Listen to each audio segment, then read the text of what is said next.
did a very long chat with David prior to that Q&A that we did, and he mentioned something to me that I didn't know, which is you guys have actually talked about doing like a live action, or this is what he said, that you've talked about doing a live action Love, Death, and Robots. And I'm sort of curious, is that something like that's real? Is that something that was really, really talked about, or is it more like David just teasing it? Well, there was a live action Love, Death, and Yeah. Robots. You mean like a series, like a live action anthology? Exactly. That would be cool, actually. It would be cool. No, I don't know what he meant, Steve. I think he was just fucking with you. We do feel like obviously there's a focus on animation and there's an animated component to all of these things, but it doesn't mean that we couldn't, under the Shiny Chrome Love, Death, and Robots logo, do something in the live action world. One of the many things I love about the series is that each episode, you don't know what it's going to look like or feel like until you push play. And so can you sort of talk a little bit about how you guys decide what animation style will be used in the storytelling?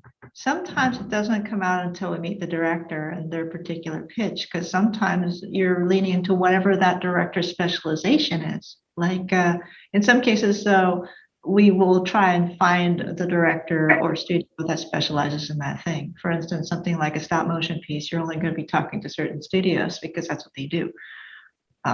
But really for us, it comes down to the story. What does that story want? What director is passionate about that story? What does that director do? I think there's very little, though. You got to admit, we kind of feel it, right? Even when the story is like, I feel like this one's going to be 2D, or I feel like this one's, like all through the house, no question, but that was going to be stop motion when that came in, because it reminded us of all of those childhood memories of, Rudolph the Red-Nosed Reindeer and all those Rankin Bass stop motion pieces. But there was no question that yours was going to be stylized in 3D. There was no question that Fincher's was going to be high-end 3D. So I feel like there's a leaning that can sometimes get twisted. Ice from last season was one where I didn't originally think 2D for that one, and then it became that when Robert Valley became involved. Well, so the Drowned Giant could have been live action and then became animation. So actually, it was going to be live action at some point. I've talked about this before, but you really don't know how each episode is going to end until you're actually watching it. Because some end in moments where I'm like, oh, I want more. Like in fact, that's most of the episodes. And so I'm just curious, can you talk a little bit about how you guys all decide on where something will end and how many have gone through radical changes in terms of where that end will be? Well, those stories are short stories, most of them. So nearly all of them. So we do follow close to what the story was. In a couple cases, the ending has changed. Pop Squad's ending changed. Ice's ending changed. But it really comes down to when you translate it to visual medium, what is a satisfying ending? What's going to be interesting for the viewer to experience that may be different from a story written in a book? Yeah, and sometimes we are thinking like, what's satisfying, because we're in the entertainment business and we want people to be entertained. Ice is a good example where the ending, the original story was kind of down, and the brothers didn't like each other, and it didn't heal any of their wounds, and they were as dysfunctional as they were when the story began. But I didn't want people walking out feeling badly about that. Likewise, Pop Squad, nobody should get away with murdering children. There has to be a price. My sense of justice just didn't feel satisfied. And so, He had to die. Through the magic of scripting, he had to die. He had to die. I believe, Tim, you said previously, one of my favorites is Snow in the Desert. And you mentioned, I believe, that went through some pretty big changes between, the story. I'm not exactly sure what happened. So I've been waiting to ask you, how exactly did Snow in the Desert change? Was it originally a lot longer? What can you say? It was like a 50-page short story. Yeah, it was a long one. Yeah. I wouldn't say that tonally it changed, or even the ending really. it just had a lot more stuff, right? It's set in Neil Asher's larger universe, so there's a lot of political shit. There's a lot of talk about other planets and how everybody is involved, and why they wanted snow and what it would mean to the general, galactic political system if eternal life was there. And we hinted that in the story, but it was really hard to like cut out all that stuff without making it feel like sort of a bare bones structure for a story, and just hint at this larger world without really going into it. It's a funny thing with stories where you can walk that line where you are making people feel satisfied, but not, going into tons of exposition, but it's just enough color to make it feel like there's a vibrant world just off screen, One thing that's useful is there are compilations of the short stories. If people are curious, they can read what the original story was and then see how it's been adapted into the shorts themselves. And it's very educational, I think, to see what was left out, what was sort of elaborated on. And those compilations are. Yes, it's coming out soon. And funnily enough, Snow in the Desert was the hardest one that we had trouble with getting the rights. And by the way, all the money goes to the authors and to the publishers. It's not to Netflix or us for these compilations, because I want the real short stories. But that one in particular, I'm like, there's a whole ton of shit in this story that is really interesting, but we just couldn't put in 15 minutes. And now people can read it. At the beginning of every episode, you have those symbols. They constantly change. Who gets to decide what those symbols are going to be? Jen Miller. Yeah, our EP and my wife, Jennifer Miller. She kind of comes up with those with an artist named Jared Purrington. And then they kind of pitch us all these different symbols, like the penis in the circus tent that is at the end of the Drowned Giant. But they're like little haikus, little long lines of the story. Most of the episodes are around 10 to 15 minutes each. Obviously, some are shorter, some are longer. Fincher, of course. Have you come close to doing any? Have you discussed doing any that were like 30 minutes? Have you discussed doing like a feature of Love, Death, and Robots? We talk about it amongst ourselves. I think one of the challenges in this is to maintain an anthology feel and also allow each studio to be able to handle a number of minutes that could allow it to be super high quality in a boutique studio that may not usually have the personnel to do like something bigger. Yeah, I mean, we're open to it, but we're very committed to the short form at the moment. But it should be an incubator, and it'd be nice to do longer things for sure. It becomes a different set of challenges. The really short ones are particularly difficult to tell something satisfying in a 5 minute. And like All Through the House is a perfect example of that. Feels just right for what it is. But some stories demand more. That's why there's short stories and novellas and novels.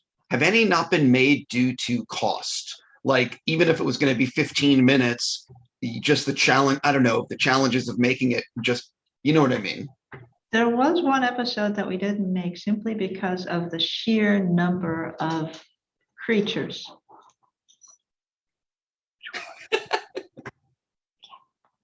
Oh, yes.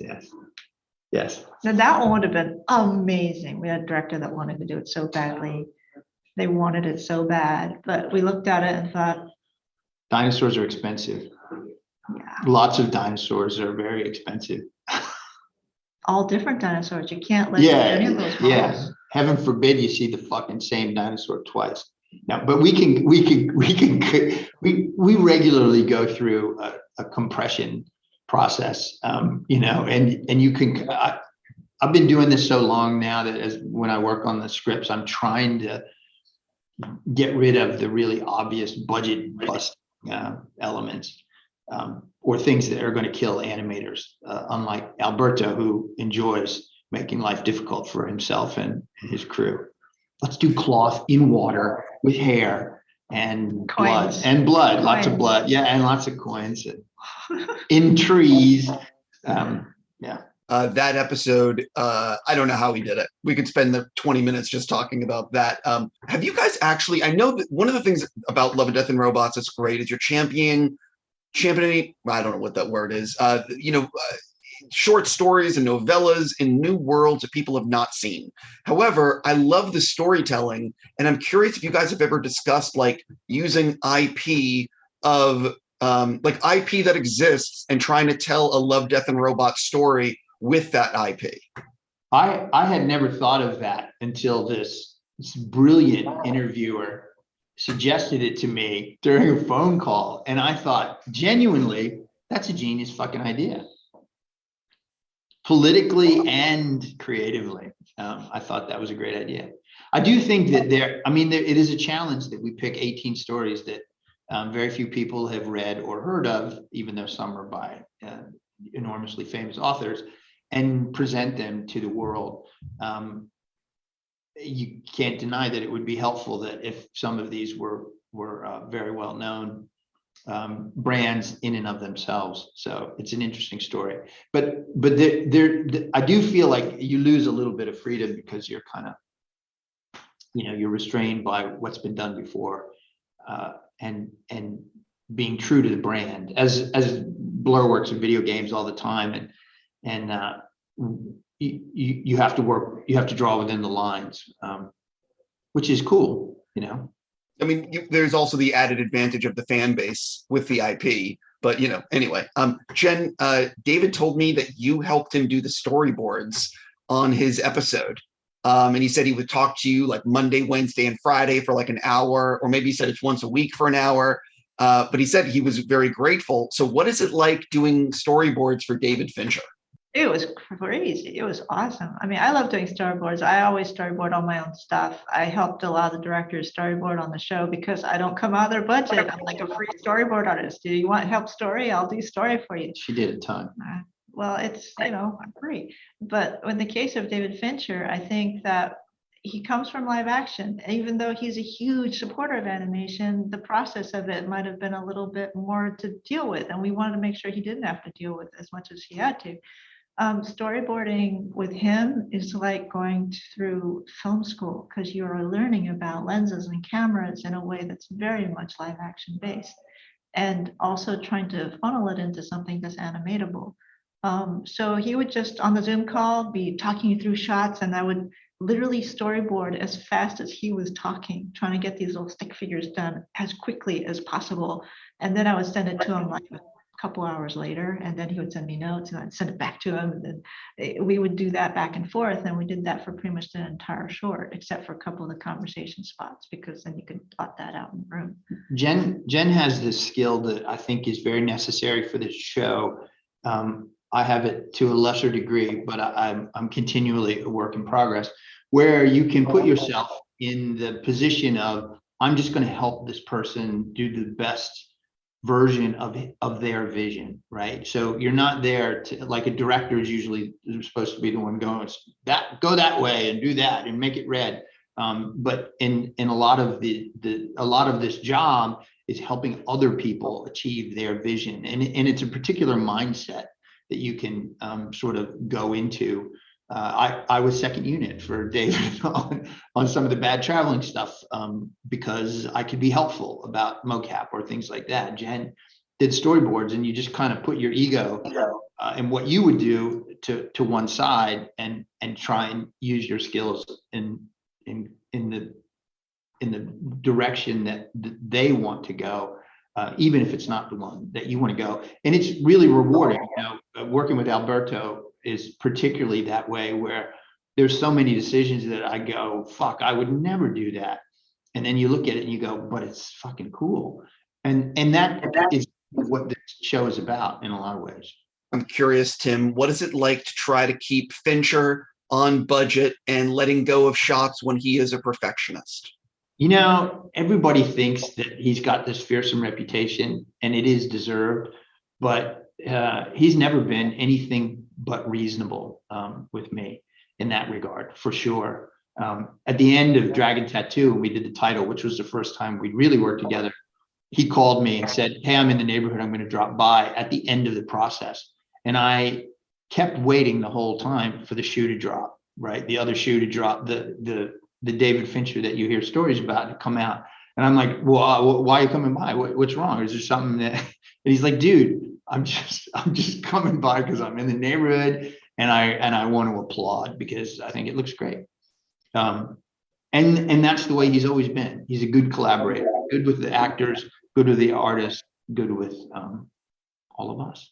Is there a studio that you would love to work with that maybe you've asked and thus far they said no? Or because like for me, I'm just wondering, like, what do I need to do to get Studio Ghibli to do something with you guys in this world? Studio Ghibli. Well, there are a couple. We can't say because it didn't happen, but there are a couple studios and people that we wish we could have worked on an episode with. But it's just a matter of it doesn't work out sometimes. But perhaps sometime in the future it will. I will say that I'm obscurely happy that we have trouble finding great 2D animation companies to work on the show. If you had thought about this a few years back, you would say that, oh, well, eventually 3D is going to take over everything. But there's been a real renaissance of 2D animation. And I think Netflix is responsible for a lot of that. They have literally armies of 2D animators around the world producing great work. And there's certainly a dearth of talent out there when we go looking for it. Yeah, because everyone's working. That's a great reason. Everybody's working. Yeah. I love learning about the behind the scenes of the making of shows and movies. You guys know that. For fans of the series, what's something that you want to tell them about it that perhaps like they don't know, or like you want to shine a light on a certain aspect? Do you know what I mean? Like talking about something that doesn't get championed, or, you know, an unsung hero. I think you speak to us. We're in a lot of these interviews, but I think the thing that people don't necessarily know is that there is a hub of people here at Blur that basically deal with all the different studios, and they've carried through all 3 seasons, and it is truly a passion project for all of them. So, you know, like Victoria Howard, who's sitting right there off camera because she's amazing and we couldn't do the show without her, and she makes it all possible. I mean, if you can't get stuff done, there's never been a moment where I went to Victoria and said, I really want this, and she said, yeah, well, you're shit out of luck. She makes it happen. And if you don't have a producer like that, and if you don't have a production team that's willing to go that extra mile, and ours do because they love this show, they really love this show, then, you know, you're just a dude in a room talking to yourself, right? Not making art. I completely understand that. Listen, I just want to thank you and thank everyone for everyone's hard work, and thank you for talking with me, and I hope it's a huge hit.